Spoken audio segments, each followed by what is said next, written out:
গল্পের বই এবং দাবাই এখন ট্যাংরা কাণ্ডের নাবালকের বন্ধু বলা যায়। ভালো রাখতে ওই নাবালক বই পড়ছে ভালো থাকতে, আর এনআরএস অর্থোপেডিক বিভাগে এই মুহূর্তে দে পরিবারের নাবালক ভর্তি রয়েছে। খুব স্বাভাবিকভাবেই তার মনে একটা দগদগে স্মৃতি, একটা ভয়ানক স্মৃতি রয়েছে। 17 এবং 18 ফেব্রুয়ারির যে ঘটনা তার সাথে ঘটে গিয়েছে, সেই স্মৃতি এখনও তার মনে টাটকা রয়েছে। সেখান থেকে ভালো থাকতে এই মুহূর্তে গল্পের বই এবং দাবা এই দুটোকেই আশ্রয় করেছে ট্যাংরা কাণ্ডে ওই নাবালক ভালো থাকতে সে বই পড়ছে। এনআরএস এর অর্থোপেডিক বিভাগে এই মুহূর্তে ওই নাবালক ভর্তি রয়েছে বলেই জানতে পারা যাচ্ছে।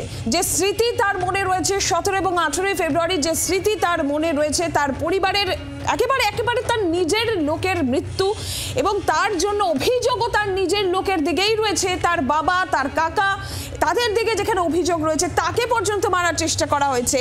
এই সমস্ত কিছু তার মনে একটা গভীর প্রভাব ফেলছে বলেই মনে করা হচ্ছে। সেই দগদগে ঘা 17-18 ফেব্রুয়ারির সেই ভয়ানক স্মৃতি কাটিয়ে ধীরে ধীরে স্বাভাবিক থাকতে চেষ্টা করছে ওই নাবালক, এবং সেই জন্য বই পড়ছে এবং দাবা খেলছে, এমনটাই কিন্তু এখনো পর্যন্ত জানা যাচ্ছে। হাসপাতালে ভর্তি এনআরএস এর অর্থোপেডিক বিভাগে। এই মুহূর্তে আর ঠিক কি খবর রয়েছে আমরা জানবো। অর্কদীপ্ত মুখোপাধ্যায় আমাদের প্রতিনিধি রয়েছেন আমাদের সঙ্গে। অর্কদীপ্ত, খুব স্বাভাবিকভাবেই যে ঘটনা ওই নাবালকের সঙ্গে ঘটে গিয়েছে তার মনে একটা গভীর প্রভাব ফেলবে।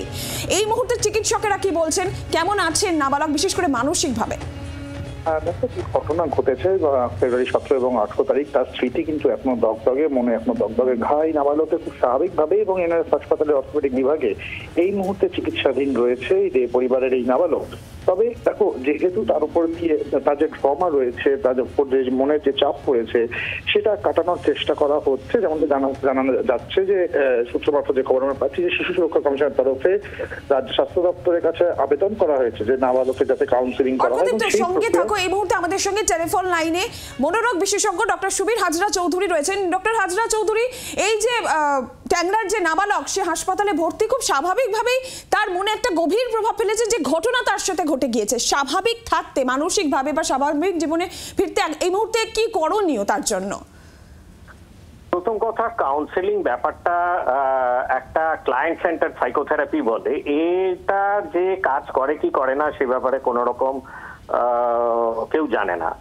2 নম্বর হলো যে এটা এমন একটা ভয়াবহ ঘটনা এবং এর এত প্রিসিডেন্স কম যে সেই কাউন্সেলিং বা যে কোনো সাইকোথেরাপির বিজ্ঞান তৈরি হতে গেলে আমাকে শয়ে এরকম কেস দেখতে হবে, কিন্তু সেটা এক্ষেত্রে প্রযোজ্যই নয়।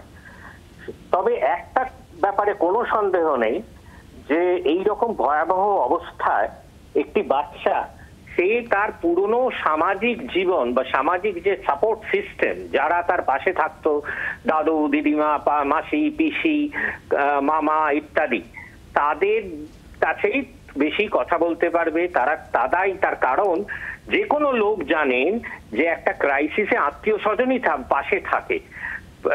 মানে সরকার কিভাবে থাকে সেই বাচ্চা বোঝার সম্ভব নয়, এবং এটাও সত্যি যে আত্মীয় স্বজন ছাড়া তার পাশে ভবিষ্যতে থাকার সেরকম কেউ যে থাকতে পারে সেটাও তার পক্ষে চিন্তা করা সম্ভব নয়।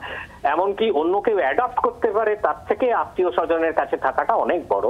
সুতরাং এই ক্ষেত্রে মনে হয় তার যে দিদিমা, দাদু ইত্যাদি আছে বা মামা টামা যদি থাকে, বা যাদের সাথে সে ছোটবেলা বড় হয়েছে, তাদের একটু অ্যাক্সেস দেওয়া উচিত তার সাথে কথা বলতে, যাতে সে বুঝতে পারে তার যে পুরনো সামাজিক সাপোর্ট সিস্টেম, ইমিডিয়েটলি তার বাবা মা ইত্যাদি কেউ নেই, কিন্তু তার বাইরে যে সাপোর্ট সিস্টেম, তার যদি পাড়ার কোনো বন্ধু থেকে থাকে, তার স্কুলের বন্ধু, তারা তার পাশে আছে।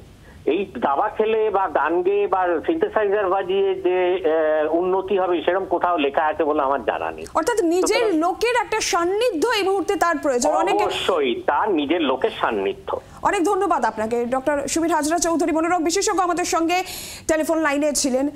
ধন্যবাদ অর্কদীপ্ত তোমাকে। বাংলার আওয়াজ, বাঙালির আবেগ, জি 24 ঘন্টা।